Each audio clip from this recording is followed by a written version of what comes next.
Greetings, History 105 students. I have a lecture for you today. Let me just get that. There we go.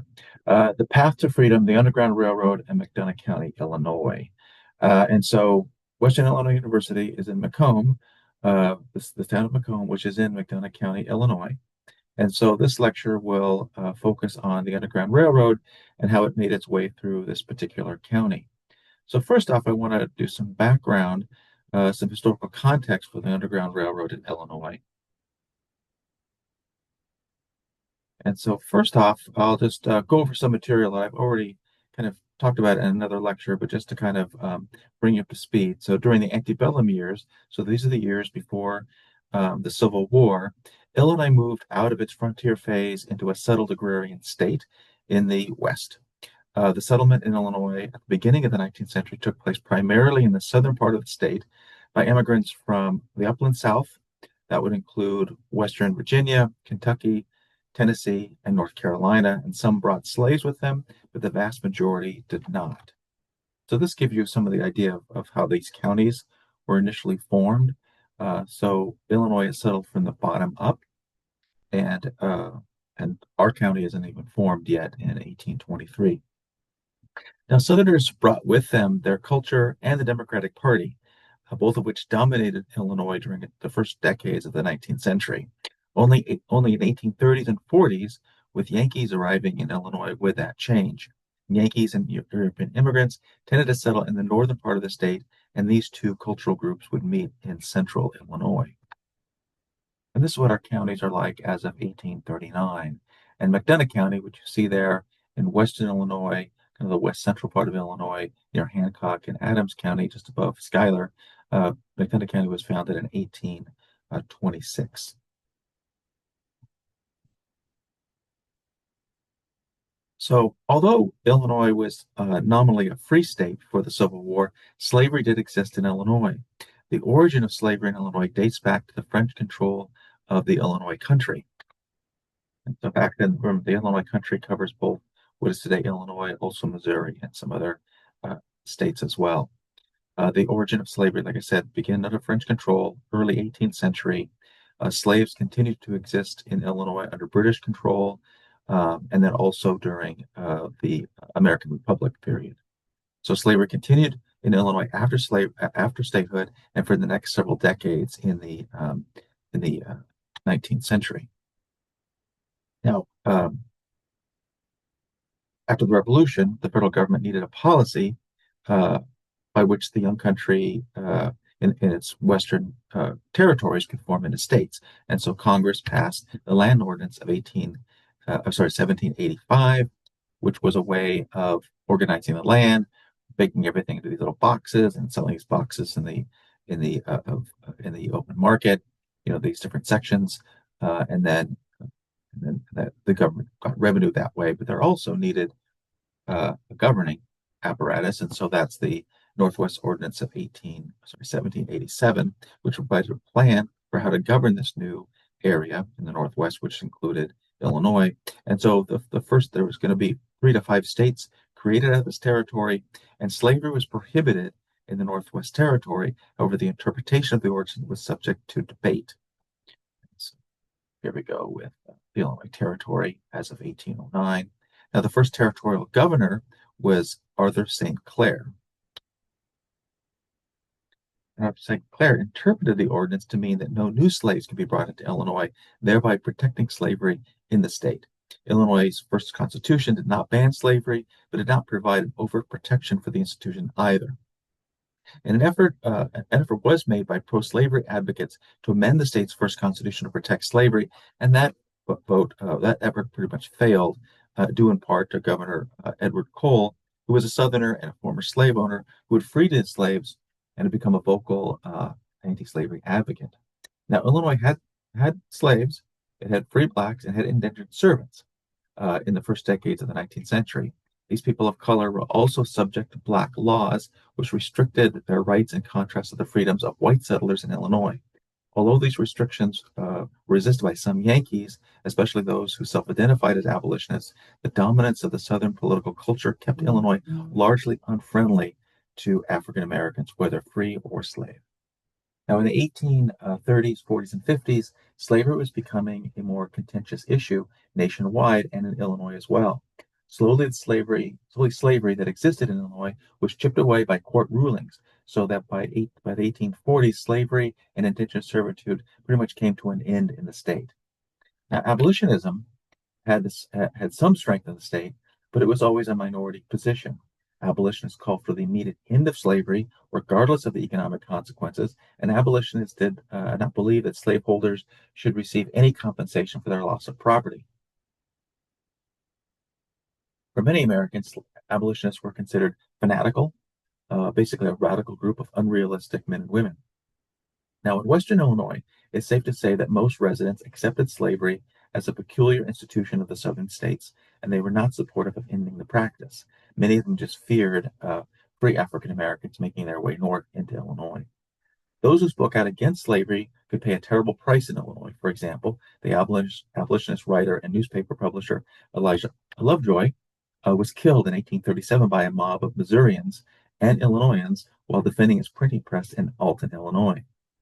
Abolitionists usually argued that moral persuasion was the primary means to bring slavery to an end. That's why newspapers, articles, books, and public speaking were central to getting the message to the country regarding the evils of slavery and the need to abolish the system. Many of these abolitionists thought that they could convince slave owners to voluntarily free their slaves. Now, by 1840, some abolitionists decided that party politics could be a way to end slavery. The Democratic Party, excuse me, and the Whig Party seemed to be really uninterested in dealing with the issue of slavery. So abolitionists turned to third party politics. And so one of the first such parties was the Liberty Party, and later the Free Soil Party. Now, even though party politics was a more assertive means to work against slavery, there were other ways to also free African Americans from slavery. Ever since the Revolution, when northern states abolished slavery or implemented the gradual abolition of slavery, African Americans sought to escape slavery by heading north to freedom. With Illinois adjacent to the slave states of Missouri and Kentucky, escaped slaves slipped in Illinois on their path to freedom. Residing in the free state of Illinois was not really an option for most escaped slaves. There was also just couldn't just really stay in the state, even though it was nominally a free state. You're still on the run.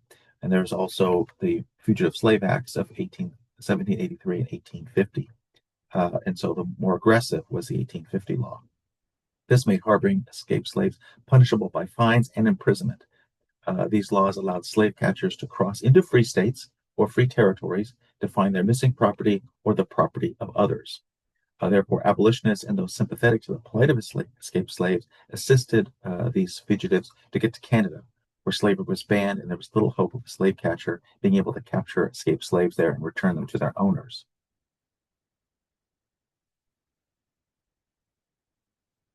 Now, the Underground Railroad in Illinois. It was active from the 1830s to the Civil War. Escaped slaves entered Illinois from the south, southwest, and west. However, finding support in the southeast was not likely due to the pro-slavery sentiment among Illinoisans residing there. Southern culture was quite strong, and there was little abolitionist activity in the southeastern portion of the state. This gives you some direct routes through the western part of the state, which were more friendly to escaped slaves. Now, the Southwest was more promising, both in terms of abolitionist sentiment and these north to northeast waterways. But it was also really in Western Illinois, the escaped slaves from Missouri could find support on their quest for freedom and could find geographical features that were helpful.